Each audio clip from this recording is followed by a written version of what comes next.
پھر نور الدین زنگی نے اس کے نیچے بنیادیں مضبوط کی. یہ بھی بڑا زبردست واقعہ کہ اس کو خواب آیا, یہ حکمران تھا اور اس کو خواب آیا کہ مدینہ کا خزانہ چوری کر رہے ہیں لوگ.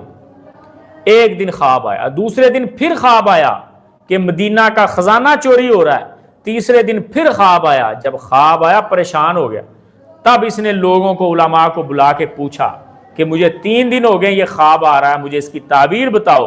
انہوں نے کہا حضرت پھر مدینہ کا سب سے جو اہم خزانہ ہے وہ تو اللہ کے نبی کا جسم مبارک ہے, کہیں اس کو کوئی نکالنے کی کوشش تو نہیں کر رہا.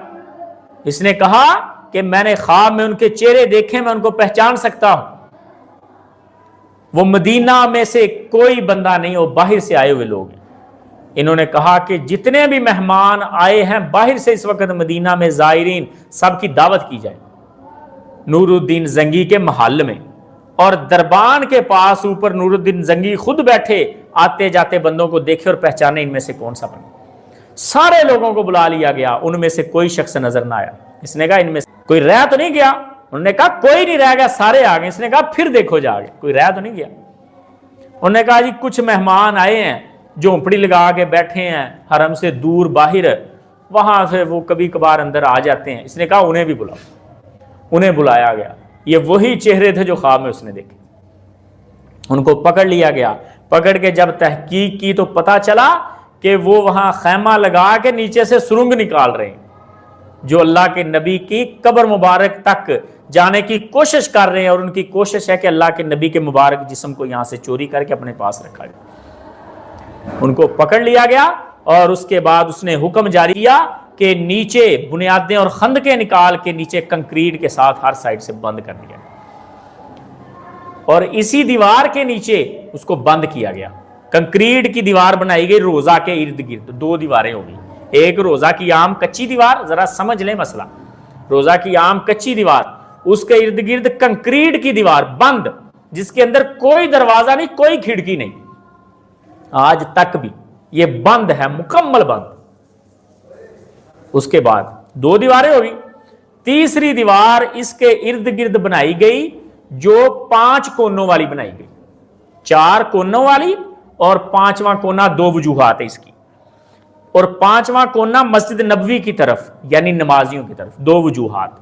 پہلی وجہ کہ اس کی بیت اللہ کے ساتھ مشابہت نہ ہو, یہ کمرہ ایسا نہ بن جائے 4 کونوں والا جیسا بیت اللہ ہے, ایک یہ وجہ.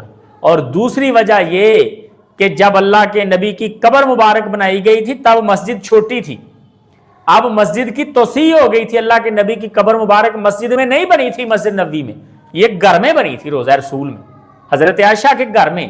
اب مسجد کی توسیع ہو گئی تھی اور نمازیوں کی صفیں روضہ رسول کے پیچھے آ گئی تھی, یعنی وہ قبلے کی طرف منہ کرتے تھے, سامنے روضہ رسول ہوتا تھا.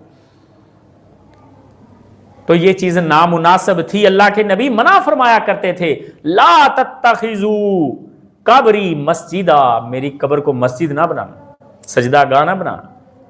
اللہ کے نبی نے منع فرمایا. تو پھر یہ کونا اس طرف کیا گیا تاکہ ادھر نمازی کھڑے ہی نہ ہو, یعنی قبلے والی جانب سے گول, اپنا قبلے والی جانب سے اسکوائر, دوسری دونوں جانب سے, اور یہاں سے کونا بنا کے 5 کونوں والی یہ دیوار کی گئی 3رے نمبر پر. اور اس دیوار کے اوپر سبز رنگ کا غلاف اور کپڑا ڈالا گیا جو آج بھی موجود ہے. کبھی کبھار آپ ویڈیو دیکھتے ہیں نا کہ روضہ رسول کے اندر سے کوئی ویڈیو کسی نے بنائی ہے جالیوں کے اندر سے, اور سبز رنگ کا کونا نظر آتا ہے. وہاں تک یعنی آج بھی بادشاہ اور شاہی خاندان کے لوگ اور ملکوں کے خاص مہمان جاتے ہیں اس 5 کونوں والی دیوار سے پہلے تک, اور اس غلاف کے آگے اس سے کوئی نہیں جاتا. اور اس سے آگے اگر کوئی چلا بھی جائے تو اندر والی جو دیوار ہے وہ پیک ہے, بند ہے. اور اس کے بعد 4تھے نمبر پر پھر جالیاں آتی ہیں, جو روضہ رسول کی جالیاں, جن کو ہم دیکھ کے سلام پڑھتے ہیں. اللہ رب العزت سب کو جانے کی توفیق دے. یہ اللہ کے نبی کا حجرہ اور روضہ مبارک ہے. تو سیدہ عائشہ رضی اللہ تعالیٰ عنہ کہتی ہیں کہ اللہ کے نبی میرے جسم اپنا میرے بستر پر دنیا سے گئے, اور حضرت ابو بکر کی یہ حدیث انہوں نے فرمایا کہ اللہ کے نبی اسی جگہ پر فوت ہوتے ہیں جہاں انہوں نے دفن ہونا ہوتا ہے. تو حضور کو پھر اسی جگہ پر ہی دفن کیا گیا حضرت ابو بکر رضی اللہ تعالیٰ عنہ کے حکم کے مطابق، اور یہ روایت صحیح روایت ہے، جامع ترمذی میں بھی آئی ہے اور شمائل میں بھی آئی ہے، اور امام ترمذی کہتے ہیں کہ یہ اور سندوں کے ساتھ بھی روایت موجود ہے۔